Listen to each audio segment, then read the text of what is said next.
Hello everyone, welcome to the lecture for the course Applied Thermodynamics. We are continued with the rotary compressors and today we are going to derive the work done by the impeller. Myself Sumit Pardia, Assistant Professor, Department of Mechanical Engineering, Sharad Institute of Technology, College of Engineering, Yatra. In this our lecture, we will go with the following points like work done by the impeller, power required per impeller, slip factor and power input factor, diffuser system, and we'll go with the numerical. First slide is about the work done by the impeller. In the previous lecture, we gone through the velocity diagrams and we have seen the velocity diagram for inlet and outlet,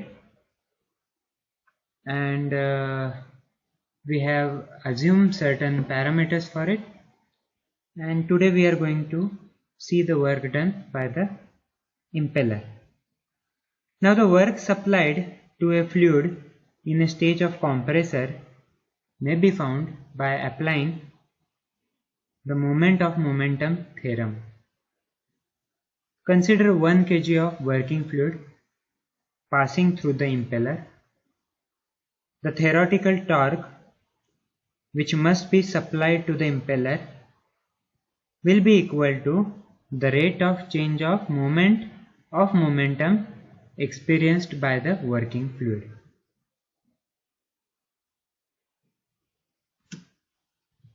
Now the theoretical torque equal to Cw2R2 minus Cw1R1, that is a theoretical torque where R1 and R2 are radii of inlet and outlet of the impeller.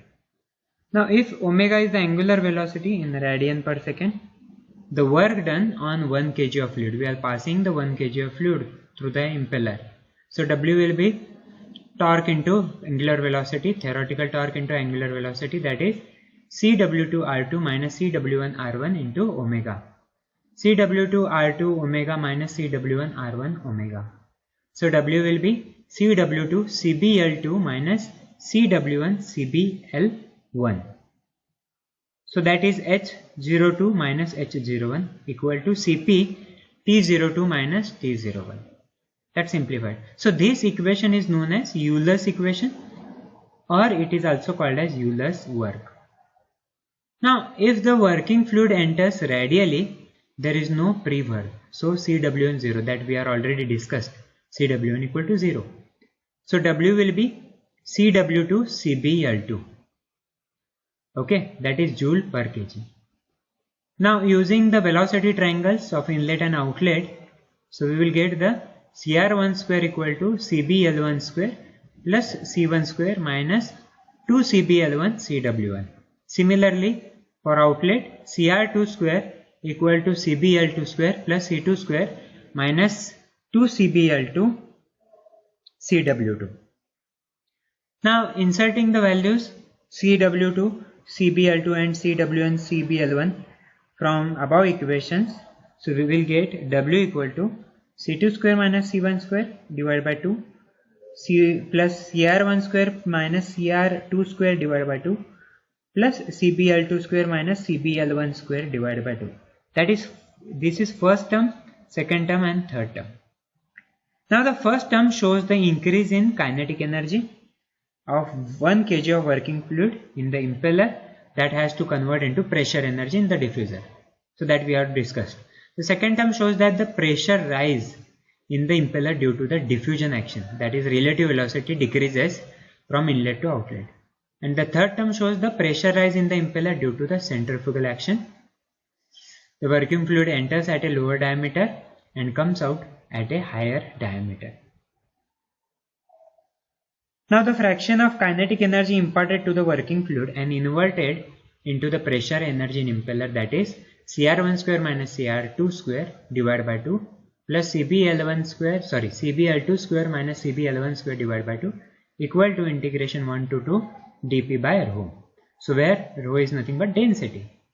Now if diffuser outlet velocity is C4, then here we can substitute C2 square minus C4 square divided by 2 equal to integration 2 to 4 dp by rho plus delta H difference losses. Now that is a difference of Ke at the impeller outlet and diffuser outlet introduces the work partly utilized for pressure increase and partly irreversibly converted into heat due to losses in the diffuser. So that we are considered here. Now next, power required per impeller. Now power required for impeller for m dot kg of air flow in 1 second.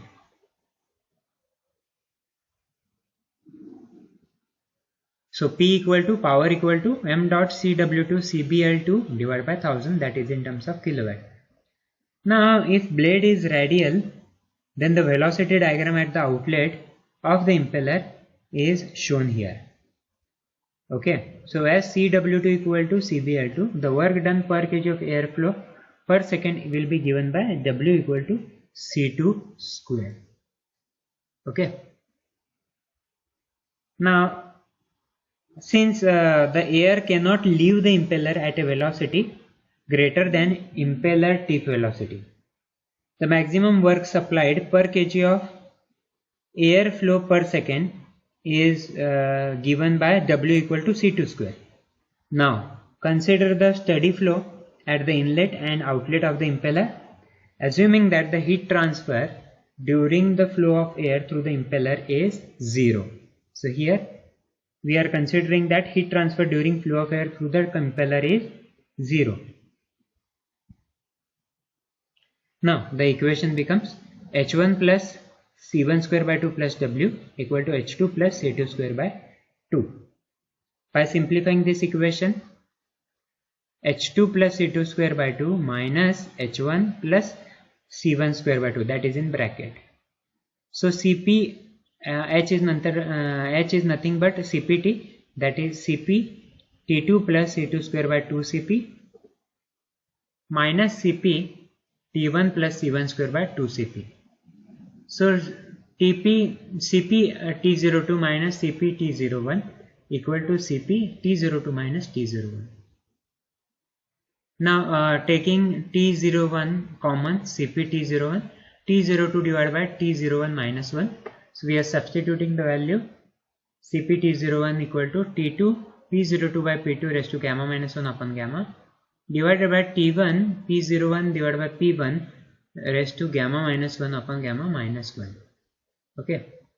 So then Cp T02 P02 upon P01 gamma minus 1 upon gamma minus 1. Cp ultimate we are getting Cp T01 Rp, that is pressure ratio P0 gamma minus 1 upon gamma minus 1. Now where Rp is pressure ratio based on stagnation pressures, in most practical problems C1 equal to C2, then the equation is reduced to W equal to Cp T2 minus T1. Now Cp is T1 Rp raised to gamma minus 1 upon gamma minus 1. So from above equations, C2 square equal to, we are substituting in C2 square equal to Cp T01 P02 upon P01 raised to gamma minus 1 upon gamma minus 1. So ultimately P02 upon P01 equal to C2 square by Cp T01 plus 1 raised to gamma minus 1 upon gamma. Now if C1 equal to C2, then the equation becomes P2 by P1 equal to C2 square by C2 square divided by Cp T1 plus 1 raised to gamma upon gamma minus 1. Okay, so that is the equation. Power input to the compressor, which depends on certain parameters or factors, that is mass flow of air through the compressor, total temperature at the inlet of the compressor, and total pressure ratio of the compressor, which depends upon the square of the impeller tip velocity. Now next point is about the slip factor and power input factor. Now in the previous analysis we have assumed that Cw2 equal to Cbl2, but the condition is not satisfied in actual practice due to secondary flow effects, and therefore in actual compressors CW2 is always less than CBL2. So this difference, that is CBL2 minus CW2, is known as slip. Now slip factor is designated by phi s, which is defined as the ratio of actual work component CW2 and the ideal work component, that is CBL2. So phi s is CW2 divided by CBL2 equal to 1 if CW2 equal to CBL2.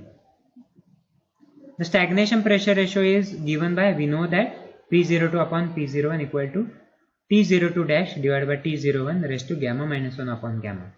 So it is equal to 1 plus T dash 02 minus T01 divided by T01 raised to gamma minus 1 upon gamma. So ultimately we are getting the pressure ratio P0, stagnation pressure ratio P02 divided by P01 is nothing but 1 plus isentropic efficiency T02 minus T01 divided by T01 raised to gamma minus 1 upon gamma. Now, as per equations previously we have seen, the actual work done per kg of air is given by CpT02 minus T01 equal to CBL2 minus CW2. Now, the actual work done per kg of air by the compressor is always greater than CBL2 CW2 due to fluid friction and windage losses. Therefore, the actual work is obtained by multiplying CBL2 CW2 by a factor phi W, which is known as work factor or power input factor. So which we are going to calculate here. Cp T02 minus T01 equal to phi W CBL2 CW2. So ultimately we are getting T02 minus T01 equal to phi W CBL2 CW2 divided by Cp. Now we are substituting this value in previous equation, that is P02 upon P01 in bracket 1 plus isentropic efficiency phi W CBL2 CW2 divided by Cp T01 raised to gamma minus 1 upon gamma. Now we are substituting this value in CW2, so we will get P02 upon P01 1 plus isentropic efficiency phi W phi S CBL2 square divided by Cp T01 raised to gamma minus 1 upon gamma. Okay, so that is power input factor. We are going to calculate by using this equation. Now next point is about the diffuser system.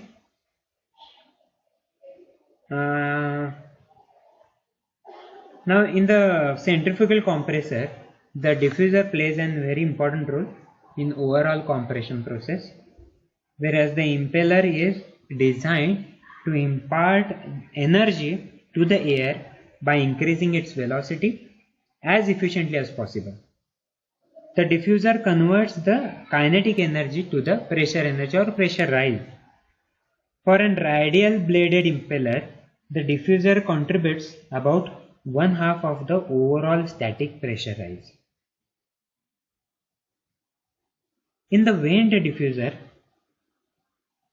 the vanes are used to remove the whirl of the fluid at a higher rate than is possible by a simple increase in radius, which thereby reducing the length of flow path and diameter. The vane diffuser is advantageous where small size is important, as in the case of aircraft engines. Now here figure shows about the typical vane diffuser. There is a clearance between the impeller and vane leading edges here. Now there is gap which is around 10 to 20% of the diameter of the compressors. This space constitutes a vaneless diffuser, and its functions are to smooth out velocity variations between the impeller tip and vanes, to reduce the circumferential pressure gradient at impeller tip, third, to reduce the Mach number at entry to the vanes. The flow follows an approximately logarithmic spiral path to the vanes, after which it is constrained by the diffuser channels. For rapid diffusion, The axis of the channel is straight and tangential to the spiral. The design of the passages is usually based on the simple channel theory with an equivalent degree of divergence ranging between 8 to 12 degree to control separation.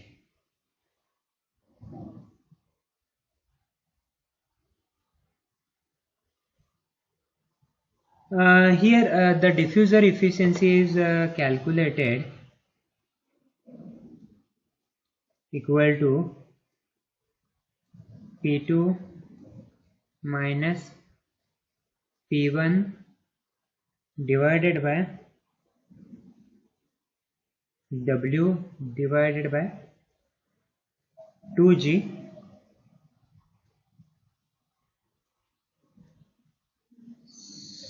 C1 square minus C2 square. Okay, so from this equation we are going to find out the diffuser efficiency. Lastly, we will go through the one numerical which is based on the centrifugal compressor, and we are going to solve 2-3 parameters from it. I'll read it first. The centrifugal compressor numerical, that is, a centrifugal compressor used as a supercharger for aero engines handles 150 kg of minute kg per minute of air. The suction pressure and temperature are 1 bar and 290 Kelvin. The suction velocity is 80 meter per second. After compression in the impeller, the conditions are 1.5 bar, 345 Kelvin and 220 meter per second. So we need to calculate here isentropic efficiency, power required to drive the compressor, and third one, the overall efficiency of the unit. Now it is assumed that Ke of air gained in the impeller is entirely converted into pressure in the diffuser. So we'll go through the first given terms, that is 1 kg per minute, that is m dot is given, 150, that is per minute is there, so we need to convert into second, 150 divided by 60, 2.5 kg per second. P1 is given 1 bar, T1 is given 290 Kelvin, suction velocity, that means C1, that is 80 meter per second, and after compression the pressure will be 1.5 bar, temperature 345 Kelvin, that is P2 T2, and velocity C2 is 220 meter per second. So isentropic efficiency is calculated by isentropic work divided by actual work. So isentropic work done we need to find out first, then work done in the impeller, that we are going to find out. So for isentropic work done, the equation is Cp T2 dash minus T1 plus C2 square minus C1 square divided by 2000. But we don't have T2 dash. So we need to find out first T2 dash divided by T1 equal to P2 by P1 raised to gamma minus 1 upon gamma. So it is coming around 1.181228. Okay, so T2 dash will be then T1 multiplied by 1.1228 equal to 325.6 Kelvin, that is T2 dash. Now substituting in this equation, we are getting Cp is 1.005 for air, 325.6 minus T1 is already given 290, C2 square is given 220 minus C1 is 80 divided by 2000. The 2000 is used to convert into kilojoule. So ultimately we are getting isentropic work done as 56.78 kilojoule per kg. Now work done in the impeller will be Cp T2 minus T1 220, that is C2 square minus C1 square divided by 2000. So we are substituting those values and we are calculating work done as a 76.27 kilojoule per kg as a work done in the impeller. Now substituting in the isentropic efficiency, we are getting efficiency as in 74.45%, that is 56.78 divided by 76.27. So that is isentropic efficiency. Next, power required to drive the compressor equation is m dot multiplied by work done in the impeller. So work done in the impeller we have already calculated and m dot is already given. So 2.5 multiplied by 76.27 is nothing but 190.67 kilowatt. So that is power required to drive the compressor. And the last one is the overall efficiency we need to calculate. For overall efficiency equation, we need to find some temperature, that is T3 dash minus T1 divided by T3 minus T1. So what is available and what is not? So T3 unknown, T3 dash unknown, T1 is known only. So we need to find out T3 and T3 dash. So T3 is calculated by the statement is given, that is Ke gained in the impeller is converted into pressurized whatever in the diffuser. So Cp T3 minus T2 equal to C2 square minus C1 square divided by 2000. So substituting those values, we are getting T3 as a 365.9 Kelvin. Similarly, we need to find out T3 dash. For T3 dash, we can first of all we need to find out the P3 first, because T3 dash divided by T1 equal to P3 by P1 raised to gamma minus 1 upon gamma, as it is an isentropic compression. So P3 we can find out by T3 by T2 equal to P3 by P2 raised to gamma minus 1 upon gamma. P3 by P2 equal to T3 by T2 raised to gamma minus 1 upon gamma minus 1. Sorry, gamma upon gamma minus 1. Substituting the values of T3, T2, we have that value. And substituting the gamma value as 1.4 for air, we are calculating the value of P3 as an 1.843 bar. Now this value of P3 substitute here. So we will get the T3 value, T3 dash value will be 345.39 Kelvin. Now substitute all the values in the overall efficiency and you will get the value as an 72.98% as an overall efficiency. Okay, so that is the problem with 3 parameters we have calculated. Similarly, you need to practice out various problems on the reciprocating compressors as well as centrifugal compressors also. Okay, so we'll stop here. I think the last chapter, that is reciprocating air compressor and rotary or compressors, is over. So best of luck for your exams. So any problem will be there, you can contact me anytime. Thank you.